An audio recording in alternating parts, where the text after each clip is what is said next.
하나님 나라 백성인 하백 여러분, 하백의 성경 아카데미에 오신 것을 환영합니다. 이 시간은 구약을 읽다 61강 시간입니다. 함께 나눌 주제는 포로 시대입니다. 우리는 포로 시대 가운데서 선지자 다니엘이 느부갓네살의 왕궁에서 섬기다에 대해서 함께 나눕니다. 바벨론 왕국의 종말, 바벨론의 황태자인 벨사살이 귀족 1000명을 불러 큰 잔치를 베풀 때 또 하나의 큰 사건이 발생합니다. 잔치 자리에 있던 사람들이 예전에 느부갓네살이 예루살렘 성전에 탈취한 은 그릇을 가져다가 술을 따라 마신 것입니다. 그들은 이 그릇으로 술만 마신 것이 아니라 그 그릇들을 가지고 금, 은, 구리, 쇠, 나무, 돌로 만든 신들을 찬양하기 시작했습니다. 그러자 갑자기 사람의 손이 나타나 벽에 글을 치기 시작했습니다.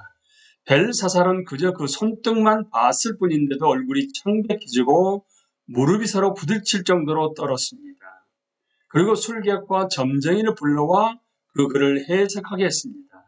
그 글을 해석할 수 있는 사람에게는 그 나라에서 특별한 영광을 주겠다고도 약속했지만 아무도 그렇게 할 수 없었습니다.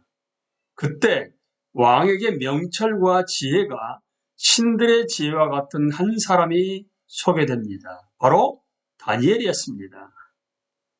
다니엘은 곧 왕 앞에 불려 나옵니다. 그는 벨사살에게 벽에 쓰인 글의 의미를 알려줄 수 있는 사람이었습니다. 다니엘은 벽에 글을 쓴 손이 하나님의 손임을 밝힙니다. 그리고 그 글자는 메네 데겔 우바르신이라고 밝혔습니다. 다니엘은 각 단어를 왕에게 설명합니다. 메네는 세다라는 뜻의 동사에서 나온 단어입니다.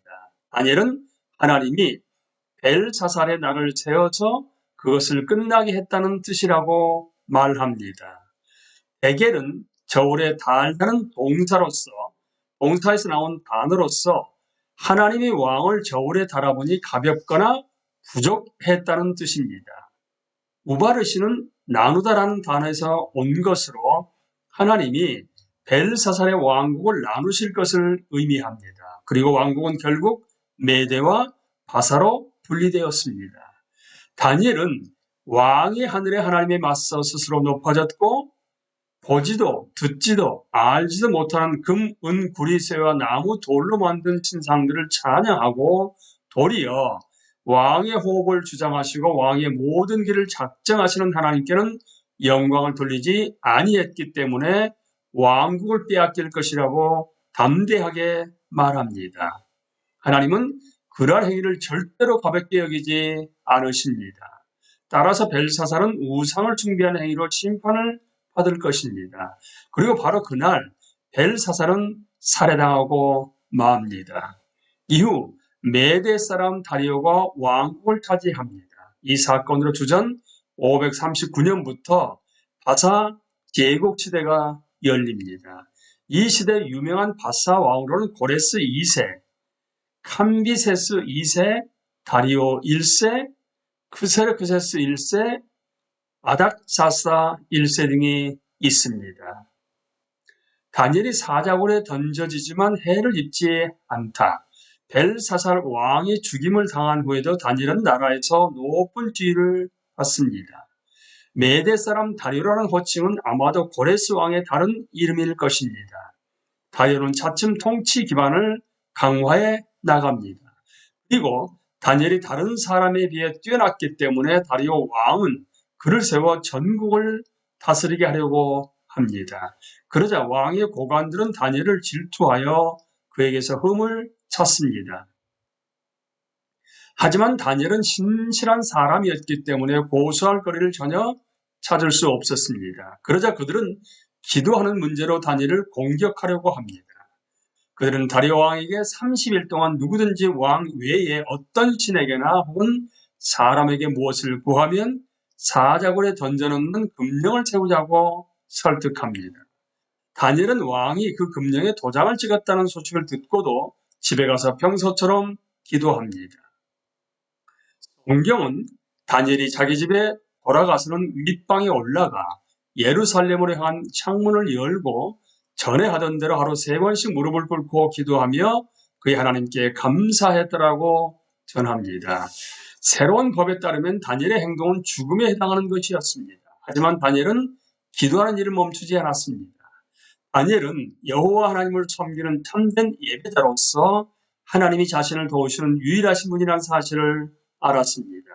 따라서 목숨이 위험한 상황에서도 다니엘은 자신의 하나님께 기도했습니다. 이야말로 참되시고 유일하신 하나님이 살아계시다는 사실을 아는 겸손한 하나님의 종이 취해야 할 자세입니다. 다리오 왕의 대신들은 다니엘이 기도하는 것을 보고 이를 다리오 왕에게 알립니다. 그 결과 다니엘은 사자굴에 던져지게 됩니다. 그렇지만 하나님은 천사들을 보내셔서 다니엘을 보호해 주셨고 다니엘은 아무 해도 입지 않은 채 기적적으로 풀려납니다. 사람들은 이스라엘 하나님께 영광을 돌렸고 다리오 왕도 다니엘의 하나님이 살아계신 하나님이심을 선포합니다. 다니엘의 자복기도. 다리오 왕의 통치 첫 해인 주전 539년 다니엘은 예레미야 선지자의 글을 읽고 그 예언으로부터 포로 기간이 70년간 지속될 것을 깨닫게 됩니다. 따라서 황폐했던 시간은 곧 끝이 날 것입니다. 다니엘은 기도하기 시작합니다. 다니엘이 기도한 이유는 오래전에 하나님이 약속하셨기 때문입니다. 모세 때 하나님이 이스라엘 자손에게 율법을 지키지 않으면 언약에 따라 저주가 그들에게 임할 것이라고 말씀하셨던 사실을 기억할 것입니다. 하나님은 이스라엘 자손을 그 땅에서 제하실 것이고 땅은 안식할 것이라고 하십니다. 그렇지만 하나님은 자기 백성이 포로로 있을 때 그들이 자기 죄를 자복하면 그들을 회복해 주실 것이라고도 약속하셨습니다. 하나님은 다음과 같이 모세에게 말씀하셨습니다. 그들이 나를 거스른 잘못으로 자기의 죄악과 그들의 조상의 죄악을 자복하고 또 그들이 내게 대항함으로 나도 그들에게 대항하여 내가 그들을 그들의 원수들의 땅으로 끌어갔음을 깨닫고 그 할례 받지 아니한 그들의 마음이 낮아져서 그들의 죄악의 형벌을 기쁘게 받으면 내가 야곱과 맺은 내 언약과 이삭과 맺은 내 언약을 기억하며 아브라함과 맺은 내 언약을 기억하고 그 땅을 기억하리라. 그들이 내 법도를 싫어하며 내 규례를 멸시하였으므로 그 땅을 떠나서 사람이 없을 때에 그 땅은 황폐하여 안식을 누릴 것이요 그들은 자기 죄악의 형벌을 기쁘게 받으리라. 레위기 26장 40절에서 43절 말씀입니다. 다니엘은 예레미야서를 읽으면서 포로 기간이 곧 끝이 나리라는 사실을 깨달았습니다. 따라서 그는 기도하며 자기 백성의 죄를 자복하기 시작합니다.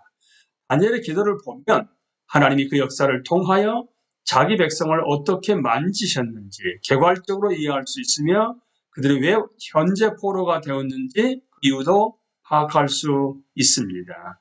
시간을 내셔서 이 기도문을 꼭 읽어보시기 바랍니다. 다니엘서 9장 4절에서 19절 말씀입니다. 그러면 구약 성경의 줄거리를 살펴보는 데 도움이 되고 하나님의 은혜로운 성품을 다시 한번 깨달을 것입니다. 그 일부를 옮겨보도록 하겠습니다. 내 하나님 여호와께 기도하며 자복하여 이르기를 크시고 두려워할 주 하나님, 주를 사랑하고 주의 계명을 지키는 자를 위하여 언약을 지키시고 그에게 인자를 베푸시는 이시여, 우리는 이미 범죄하여 패역하며 행악하며 반역하여 주의 법도와 규례를 떠났사오며 주 우리 하나님께는 긍휼과 용서하심이 있사오니 이는 우리가 주께 패역하였음이오며 우리 하나님 여호와의 목소리를 듣지 아니하며 여호와께서 그의 종 선지자들에게 부탁하여 우리 앞에 세우신 율법을 행하지 아니하였음이니이다. 온 이스라엘이 주의 율법을 범하고 치우쳐가서 주의 목소리를 듣지 아니하였으므로 이 저주가 우리에게 내렸으되 곧 하나님이 종 모세의 율법에 기록된 맹세대로 되었사오니 이는 우리가 주께 범죄하였음이니이다. 다니엘은 하나님이 행하시는 모든 일이 참으로 공의로우신 반면 그 백성들은 죄를 범하고 악하게 행했다는 사실을 인정합니다. 심지어 남은 자들도 공의로움이 결여되어 있었습니다. 다니엘은 자신이 살아계신 하나님께 기도한다는 것을 알고 있었습니다. 따라서 그는 기도드리며 하나님께 귀를 기울여 들어주시고 눈을 떠서 봐달라고 간청합니다. 다니엘은 하나님의 백성이 저지른 죄악을 잘 알고 있었습니다. 따라서 다니엘은 이 백성이 의롭기 때문이 아니라 하나님의 큰 긍휼을 의지하여 간구하는 것이라고 합니다. 우리는 지금까지 구약을 연구하면서 금송아지 이야기로부터 시작하여 이스라엘이 유지될 수 있었던 것은 하나님의 긍휼과 자비하심 때문이라는 사실에 주목했습니다. 마찬가지로 다니엘도 하나님의 긍휼하심에 호소합니다. 그리고 하나님의 이름을 위하여 하나님의 백성을 용서해 달라고 간구합니다. 다니엘이 기도하며 이스라엘의 죄를 자복하는 동안 가브리엘 천사는 기도 응답을 가지고 그에게 옵니다. 하나님은 다니엘에게 지혜와 총명을 주어 깨닫게 하시려고 가브리엘을 보내십니다. 천사는 다니엘에게 기도를 시작했을 때부터 이미 명령이 내렸다고 말합니다. 그리고 천사는 다니엘에게 앞으로 있을 일들을 보여줍니다. 즉 명령을 내리신 그때부터 내 백성과 내 거룩한 성을 위하여 이런 이래를 기한으로 정하였나니 허물이 그치며 죄가 끝나며 죄악이 용서되며 영원한 의가 드러나며 환상과 예언이 응하며 또 지극히 거룩한 이가 기름 부음을 받으리라는 말씀이었습니다. 이는 기름 부음 받은 자, 즉 메시아가 오시기 전까지의 시간을 말하는 것이었습니다. 이 말씀은 참으로 충격적인 선언이었습니다. 이제 앞으로 이스라엘의 죄가 크게 가라게 되는데도 하나님은 죄를 용서하시며 영원한 의를 드러내실 것이라고 말씀하시기 때문입니다. 선지자들의 환상이 성취될 것이고 지극히 높은 자가 기름 부음을 받을 것입니다. 우리는 이러한 선포의 말씀을 보면서 정해진 때에 여호와가 자기 아들을 세상에 보내셔서 이루어주실 모든 것을 기대합니다. 이렇게 하나님은 다니엘에게 하나님이 죄의 문제를 해결해 주실 것이라고 보여주십니다. 하지만 즉시 그렇게 되는 것은 아닙니다. 포로 시대는 다니엘이 처음 예상했던 것보다는 오래 지속될 것입니다. 가브리엘은 그 이른 이래가 끝나면 기름 부음 받은 자가 고난을 받고 끊어져 없어질 것이라고 말합니다. 그리고 그는 많은 사람과 언약을 맺고 제사를 금할 것입니다. 이 구절들은 성경에서도 가장 어려운 구절입니다. 따라서 다양한 해석이 존재합니다. 하지만 중요한 사실은 가브리엘이 다니엘에게 미래에 있을 일을 깨닫게 했고 일정한 기간이 흐른 뒤에 메시아로 오실 왕을 통해 죄가 해결되고 영원한 의로움이 세워지리라는 것입니다. 이제 하나님의 백성 중 일부가 곧 돌아옵니다. 하지만 이때는 선지자들이 고대한 완전한 회복이 실현되지는 않을 것입니다. 우리는 메시아가 오실 것을 기다려야 할 것입니다. 왜냐하면 메시아의 죽음만이 죄의 문제를 해결하고 영원한 공의를 세우실 것이기 때문입니다. 하지만 그러한 와중에서도 하나님의 백성 일부는 곧 예루살렘에 돌아와서 성전을 재건할 것입니다. 다음 장으로 넘어가기 전에 다니엘서를 꼭 읽어보시기 바랍니다. 다니엘이 주전 539년 기도한 후에 일어났던 일들은 성전 시대로 이어집니다. 왜냐하면 다니엘의 자복 기도는 구약에 나타나는 하나님의 구속 계획의 마지막 단계를 열기 때문입니다. 이제 에스라, 느헤미야, 에스더 및 학개, 스가랴, 말라기 선지자로 넘어가서 구약 이야기의 마지막 국면에 어떤 일이 일어난지 알아보도록 하겠습니다. 우리는 이 시간까지 구약에 해당되는 무덤, 캐스켓의 포로 시대까지 함께 나누었습니다. 다음 시간부터는 성전 시대로 넘어갑니다. 강의를 마치겠습니다. 감사합니다.